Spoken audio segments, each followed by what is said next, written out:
here we are again in the One Shed Brewery, and today we're going to be brewing a Wildcard Mountain Star Session IPA.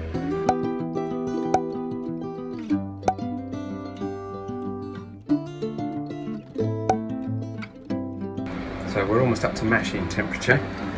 Look, there we go. So we're on full heat, 2,500 watts, and we're up to 63.6 at the moment. I always forget how much quicker it goes with the pump running. So there's a top tip: when you are getting this up to mash temperature, when you're just getting your water up to mash temperature, put the pump on and get it recirculating, and it goes around, heats up much more evenly and much more quickly. Okay, turn the pump off, with valve, lead off. Right, so now we're going to mash in the grains, and as usual from the malt miller, these come all in one big bag, all mixed in, so all the different ingredients are all in here. Just pop that in there, just to stop any other grain going underneath while we're doing this stage, as we pour it in.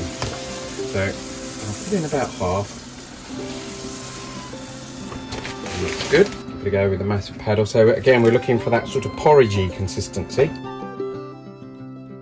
And using the Grain Father, the website, I've put this recipe in, and I've put a profile in for my brewing equipment, and you don't need Grain Father equipment to use their site. It's really good. So this tells me exactly how much mash water to add, mash liquor to add for this grain bill. I think it's about 5.5 kilos altogether. I need almost 20 litres, 19.96 litres or something, so I put in 20 litres. And then it tells me that I need 13 litres of Sparge liquor. So I'll measure that out in a bit once I've got the mash underway. An hour of doing not very much once it's settled. Push all this in. As I did it last time, this massive paddle seems a bit ridiculous, but actually it works pretty well. It's just the right size to go round between the edge and the pipe. Make sure we haven't got any dry pockets, that's what we want to avoid. We don't want any areas in there where we haven't got water in the grain.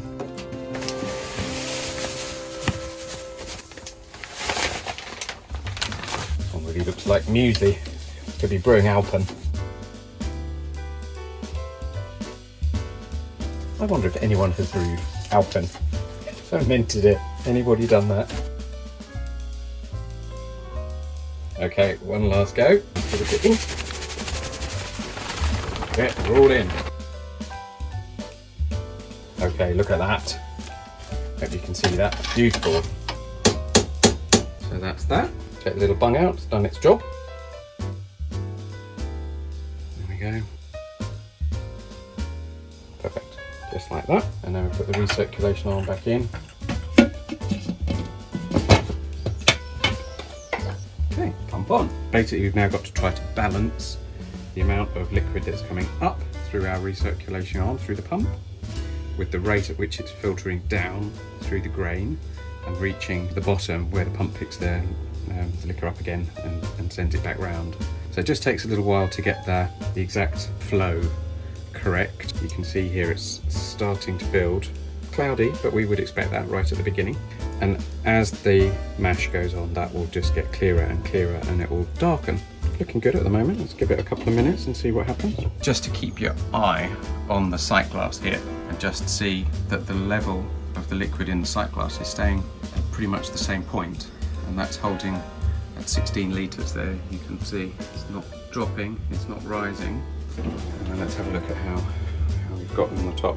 Pretty good. We've covered the screen, we're not overflowing.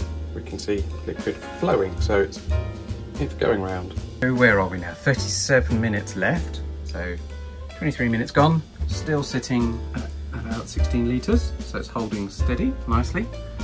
And then just have a look at what's happened. There we go, look. Ooh. Once the steam's gone, there you go, look, it's clearing. Filtration that's going on through the grain, working very well. And we've got a nice steady flow through that, which is exactly what we want. Oh, I'm so impressed with this, look at that. 17 minutes to go. Sparge water is heating up, so that's the next stage. We're in the last minute. Okay, getting ready for the Sparge. We'll set up the camera so I can do that. I'm going to need 2 hands. Alright, so pump off. Out the arm. Right, I think my Sparge water will be hot enough, so let's just turn that off. First thing to do is to raise up. Just going to lift this up.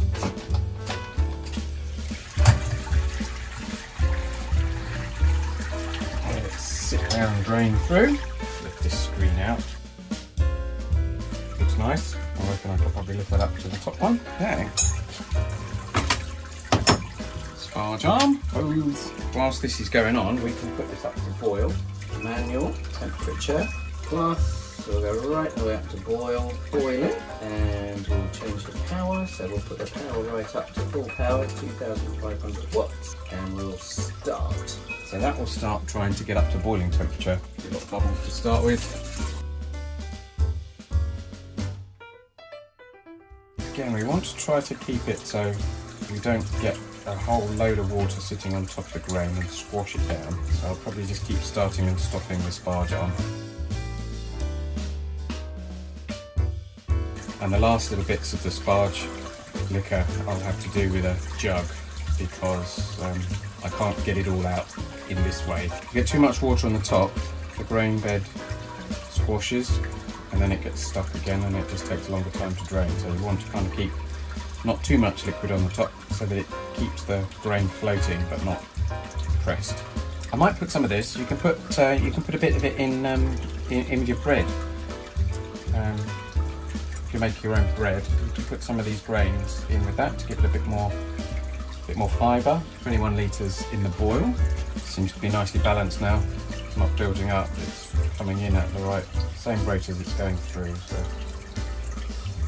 let this go right to the end, I think. We'll check the pre-boil gravity. So we've got about 24 litres in the boiler now. It's kind of empty, but I still need to get what's left in there.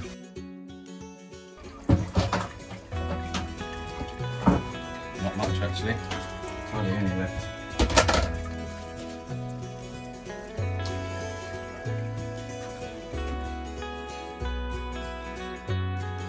So we've got 31 litres, that's probably a bit too much actually, but let's see.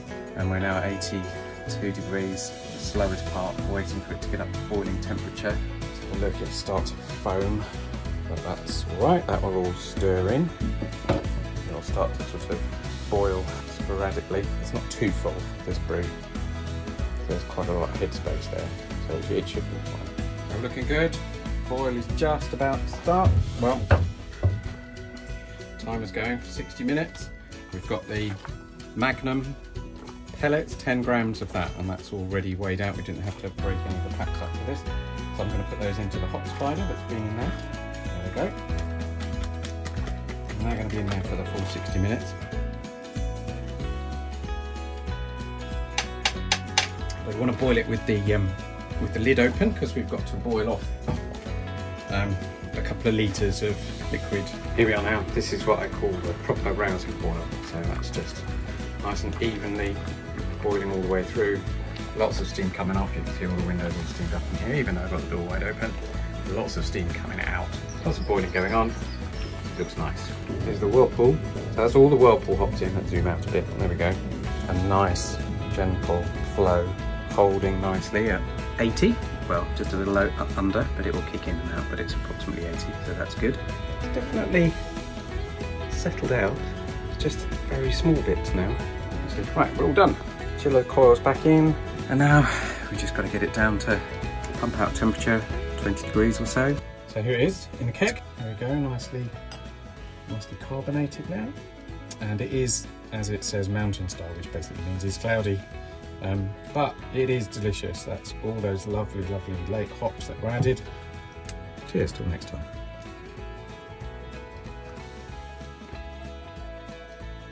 So fermentation started off on this far left hand side, which is the blue line. You can see the gravity readings. It took a little while, not very long actually, for the yeast to start working, and then it really got going, and at the beginning we had a nice steady drop all the way down to almost, well, what's that, about 10:25, and we started off at 10:49, which was absolutely spot on what we were supposed to be getting. The original gravity 10:49. It got down to about 10:25, something like that, and then it started to tail off again, exactly sort of what you'd expect. Spent a few days just bumbling along, not really doing very much, so I pushed the temperature up, and you can see at this point here temperature goes up, I put it up to the top, the top temperature value that the yeast can cope with, and left it there for a couple of days, and you can see it just got going again, finished off the last few bits, and exactly finished at 1.11. So that was absolutely perfect. And then this last line here, you can see I cold crashed it right down to the bottom, and left it like that for a little while, and that was it. So very good fermentation altogether.